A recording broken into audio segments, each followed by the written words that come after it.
যে পুলিশ হারিয়ে যাওয়া গরু খুঁজে আনতে পারলো, কিন্তু পুলিশ অপরাধীদের মোবাইল ট্যাগ করে অপরাধীদের গ্রেপ্তার করতে পারলো না। সেই অপরাধীরা ঘুরে ঘুরে বেড়াচ্ছে এবং তারা মোবাইলে পাল্টা চ্যালেঞ্জ ছুটছে। সেই চ্যালেঞ্জ যেমন মুসলমানদের বিরুদ্ধে ছুটছে, যেমন গরু ব্যবসায়ীদের বিরুদ্ধে ছুটছে, তেমন কিন্তু প্রশাসনকেও তারা বুড়ো আঙুল দেখাচ্ছে।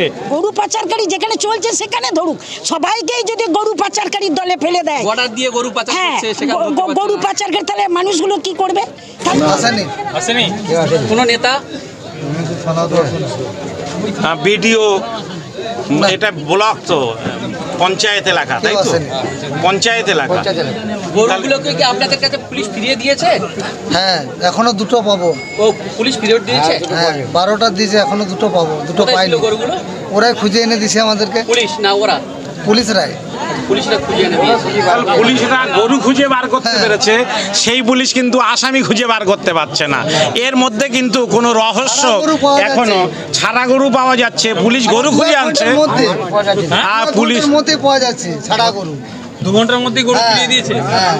অথচ পুলিশ গরু খুঁজে পাচ্ছে, ছাড়া গরু খুঁজে পাচ্ছে, অথচ পুলিশ আসামি খুঁজে পাচ্ছে না। বন্ধুগণ, আমরা এখন আছি বর্ধমান জেলার দুর্গাপুর থানার জেমুয়া গ্রামে। আপনারা জানেন যে কয়েকদিন আগে যে কয়েকটা মানুষ গরু আনছিল গরু গাড়িতে করে, সেই গরু আনার অপরাধে তাদেরকে ব্যাপকভাবে মারধর করা হয়, তাদেরকে কান ধরে উঠবোস করানো হয় এবং তাদের ওপরে যে অত্যাচার করা হয়, তাদের গরুগুলোকে নিয়ে যে জঙ্গলে ছেড়ে দেওয়া হয়, তারই প্রতিবাদে আজকে তাদের সাথে দেখা করতে এসেছিলেন সংখ্যালঘু যুব ফেডারেশনের রাজ্য সম্পাদক মাওলানা কামরুজ্জামান সাহেব ও আনোয়ার হোসেন কাশ্মীর সাহেব সহ বিভিন্ন ব্যক্তিরা। চলুন শুনে আসি তারা কি বলেছে, তাদের সাথে দেখা করে স্থানীয়রা কি বলছে। চলুন শুনে আসি। আমি পাশের গ্রামে থাকি। এই গ্রামে আমাদের প্রতিনিয়ত সবাইকেই চিনি। এখানে 10,000 লোকের বাস, হিন্দু মুসলিম সমস্ত কিছুই আছে, কিন্তু এখানে কোনো ঝামেলা নেই। হিন্দু মুসলিম ভাই ভাই বোন বোন একভাবে এক পুকুরে স্নান করা, এক টিউবওয়েলের জল নেওয়া, এখানে কিন্তু এই পরিবেশ আছে।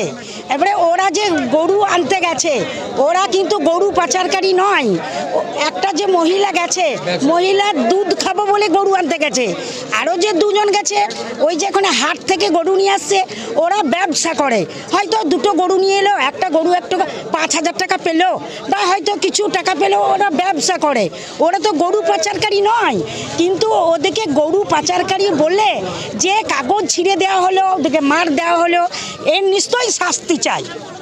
তাদেরকে রোহিঙ্গা বলছে, বাংলাদেশি বলছে, কি বলছে? না, ওরা কেন বাংলাদেশ হবে? এই যে আমরা এখানে যে রয়েছি, এরা দাদু বাবা ছেলে স্থায়ী বাসিন্দা, যুগ যুগ ধরে জমুয়া গ্রামে। আমরা চিনব না? আমরা পাশাপাশি থাকি। গরু পাচারকারী যেখানে চলছে সেখানে ধরুক, সবাইকেই যদি গরু পাচারকারীর দলে ফেলে দেয়, অর্ডার দিয়ে গরু পাচার করছে, সেখানে গরু পাচারকারী, তাহলে মানুষগুলো কি করবে? তাহলে গরু টরু কেনা বেচা সবই তো তাহলে বন্ধ হয়ে যাবে। তাহলে মানুষগুলো খাবে কি করে? আপনার নাম? আমার নাম আভা মণ্ডল। আমি পাশের গ্রামে থাকি, কিন্তু আমি এই গ্রামে প্রতিনিয়তই থাকি, আসি। ভালো বলবে কেউ, ভালো বলবে না। বহুত দিনকার ব্যবসাদার এরা। আচ্ছা, যারা এই ঘটনাটা ঘটিয়েছে, তাদের কি চান আপনি? শাস্তি চাই। হ্যাঁ, তাদের সাজা হোক। হ্যাঁ, সাজা হোক তাদের। এরকম কি এর আগে কোনো সময় ঘটেছে? না, কোনো সময় ঘটে নাই। এই প্রথম? হ্যাঁ।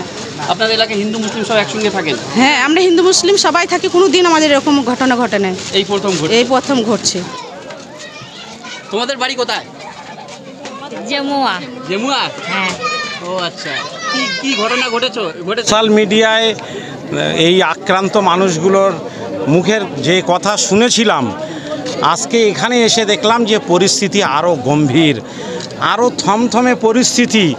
গতকাল এই যে দুষ্কৃতিকারীদের যে মূল কালপিট পান্ডা পারিজাত গাঙ্গুলি, সে নিজে সোশ্যাল মিডিয়াতে পাল্টা হুমকি দিয়েছে যে এর পরে যদি আবার এই ধরনের গরু বাজার থেকে কিনে নিয়ে আসা হয়, তাহলে তারা আরও মারাত্মকভাবে ব্যবস্থা নেবে। এবং এই আক্রান্ত মানুষগুলোর কাছে শুনলাম যে এদেরকে হাত পা বেঁধে একটা গাড়ির মধ্যে দিয়ে গাড়ি সহ মানুষগুলোকে জ্বালিয়ে পুড়িয়ে মেরে দেওয়ারও ষড়যন্ত্র করেছিল। এবং আরও উদ্বেগজনক যে 3 ঘন্টা ধরে তাদের উপরে শারীরিক নির্যাতন চলেছে, অত্যন্ত বর্বরচিত শারীরিক নির্যাতন।